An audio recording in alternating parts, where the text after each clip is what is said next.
Hey, hi, and hello, everyone. Anthony Fantano here, the internet's busiest music nerd. I hope you're doing well. And I wanted to come through here with another Side Quest Detour 2023 album roundup, talking about a bunch of records that I personally feel this year went a little underrated, underappreciated. One way this could go is that I could jump on this channel and talk about the fact that Group Therapy currently has one rating on Album of the Year, and I haven't really seen that trio despite them having made an excellent record on many, if any, year-end lists outside of mine. There's also Geese that I think are not being celebrated to be the amazing rock phenomenon that they are. The McKinley-Dixon is a little underexposed, in my opinion, while very well known, is a tad bit overhated in my view. 100 gecs and Alice Long Yu Gao respectively sitting on Rate Your Music with like a 3.3, 3.2 score. Disgusting. And for whatever reason, despite Colin Stetson coming through with one of his most thematic albums ever that was like really well assembled holistically and had like this epic story and poem throughout much of the thing going on too. Yeah, I feel like a lot of the people that were blown away by him when he came out of the gate and started making waves have kind of just turned a blind eye to what he did on this new record, even though it's great. Yeah, I could come on here and say all of that, reiterate all of that, but the thing is, I feel like I've already said it.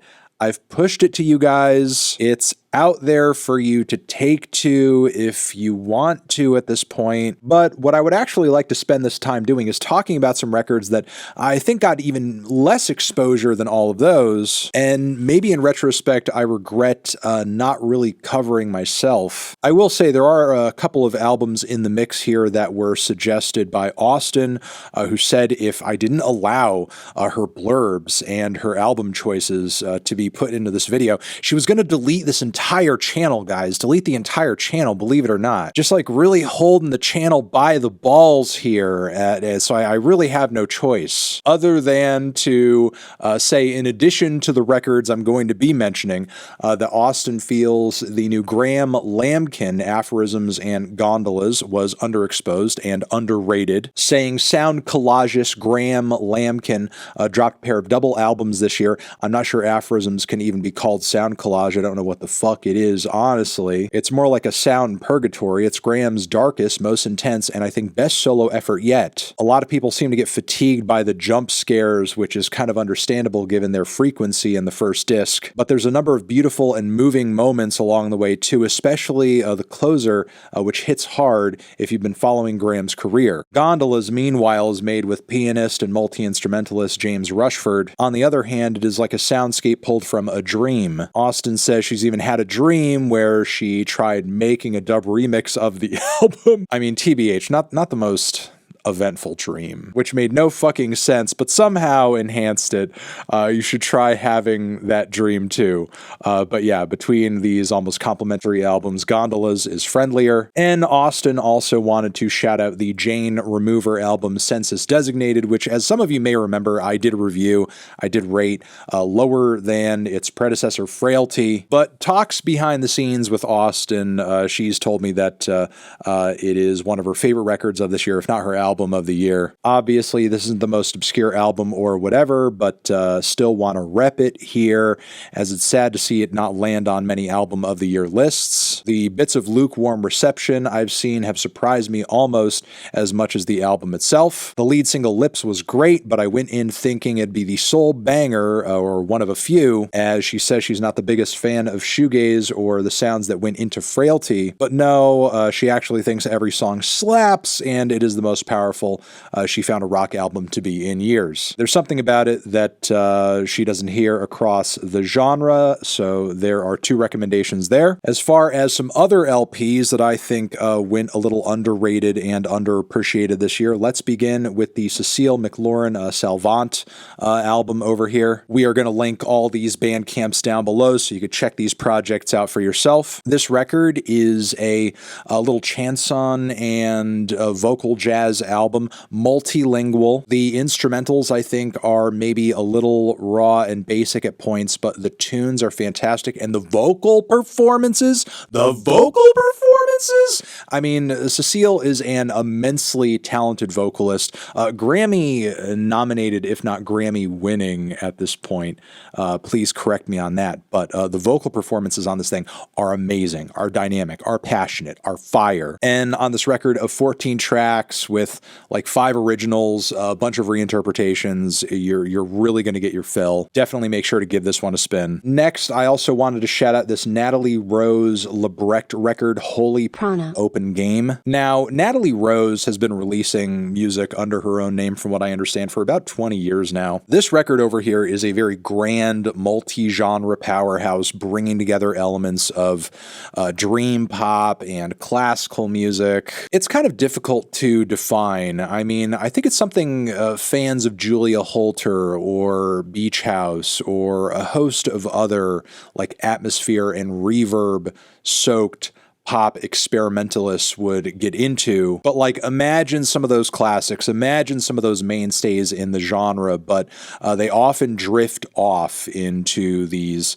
really epic bridges and detours and builds that don't necessarily have the strongest sense of like immediacy or direction, but they still are pretty spellbinding. I personally have my reservations with the record, but I still found it like too large in scale and still too pretty for it to go as, I guess, undiscussed as it has been over the past year. I'm just surprised it didn't blow more people away. All right, this next one is from a Brazilian producer named, I believe, DJ RaMeMes. Yeah, you can kill me in the comments if I'm mispronouncing Sem Limites. This thing is insane. It's short but sweet and hits hard, and it's just one nasty, distorted, just rugged Brazilian funk banger after another. The grooves and samples are nuts. The vocals and auto-tune pop off too. It is noisy, it is fun, it is chaotic, it is high energy. Do not put this one on unless you're ready to like really get the fuck up and groove to this thing. This is not just merely a headphone listen. This is not a sit down and chill album. This is like, you know, the walls are caving in and there's a dance party going on outside in the street. It's that kind of record. You just want to buy the cheapest, loudest sound system you possibly can and just like wheel this thing out into a public square and just like play it at a deafening volume on loudspeakers, just out and about. That's the kind of vibe this one is bringing. Okay, this next one actually comes from the one and only Ada Rook of Black Dresses fame. But Ada, if you guys are familiar, actually makes music under a host of different monikers from time to time. This one being Crisis Sigil. And I can't recall if Ada actually made me aware of this project at some point with like a message or something. I often lose track of everything that she's doing all the time, and you know, I apologize, especially in this case, because this little album over here is pretty fucking sick and sees Ada pursuing more of like a grindcore and like a noisecore type sound with very short, abrasive, blistering songs that still incorporate the elements of pop and electronic music that we sometimes know her to favor. So the entire album isn't all just like hell in a handbasket or like the harshest, nastiest thing you've ever heard in your life. There is like some kind of harmony and balance to it that I like a lot. This thing will totally tear your head off, but it'll also warm your heart too. All right, next project over here comes from Bruiser and Bicycle, Holy Red Wagon. I'm actually kind of surprised this band hasn't gained more followers over the past, let's see, a handful of months. They dropped this thing in April, mostly because they embody the sound and influence of so many popular and fantastic bands from the indie sphere, and they do it so well for the most part. I think one of the most obvious artists they kind of tap on the shoulder with this new record of theirs is Animal Collective. They really borrow from the vocal end from Anco, but the band has this like incredible drummer, way more of a presence of like strong long rock guitars too, that sometimes get a little weird and angular, slightly mathy. It's difficult to define, but the production is decent. The performances are tight. You can tell the band has a lot of chemistry playing together. The vocal performances are great. That Anco influence is there, but they're also just like kind of bold on their own too. And the songs, track for track, are pretty exuberant as well. There's not a whole lot of lulls in the progression of this thing. So yeah, all of that combined, I'm kind of surprised I didn't see this record just get more attention this year. This next one is an album that I remember hearing months or maybe weeks ago, and first impression was like, it's okay, but kind of coming back to it, I was like, no, there is something here. That would be the band Stuck with Freak Frequency. Now, I will admit, maybe the reason I'm enjoying this record in the way that I am is because it's kind of scratching that, unquenchable weirdo post-punk thirst that I always seem to have. Yeah, it's most definitely doing that. Like if you want like a really kind of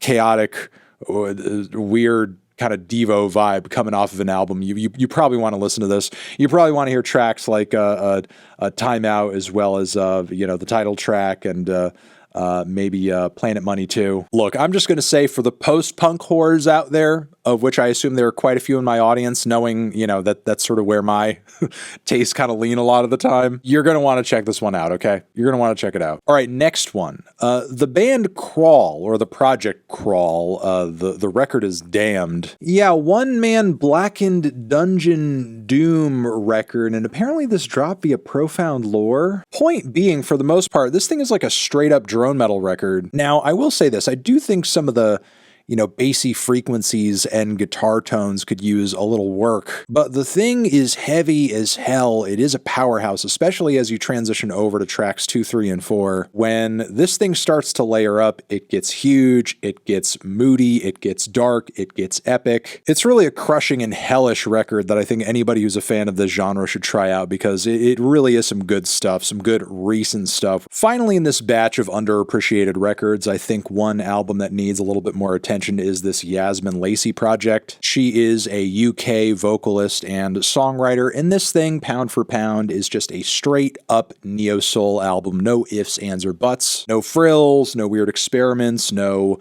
odd alterations or anything like that. In fact, there are some things about the record I would say are kind of really standard for the genre. The reason I point this album out is because I actually heard quite a few releases this year get a lot of push, a lot of hype, a lot of attention that were dabbling in exactly this genre and weren't exactly taking a whole lot of risks or venturing out or, doing anything too left field. And yet this Yazmin Lacey record seemingly has gotten less attention, while simultaneously all around, I think, featuring better instrumentals and better vocal performances too. Because even if Yazmin is kind of playing to a formula on this album, she is a great singer. I mean, her accuracy with pitch and the way she phrases notes, she sounds like a damn trumpet, which of course I mean in the best way possible. And it's really just a chill, beautiful record that I think more fans of this genre should be hip to. And I think I'm going to leave it there. Those are 10 records between Austin and I that we think were a little underappreciated this year, not just by people across the board, but by me too. And hopefully, you guys check these albums out yourself. Again, links, everything down below. Let me know in the comments what you think went a little underappreciated this year, and I will see you in the next one. Anthony Fantano. Over here next to my head is another video you can check out. Hit that up with a link to subscribe to the channel. Music, underrated, forever.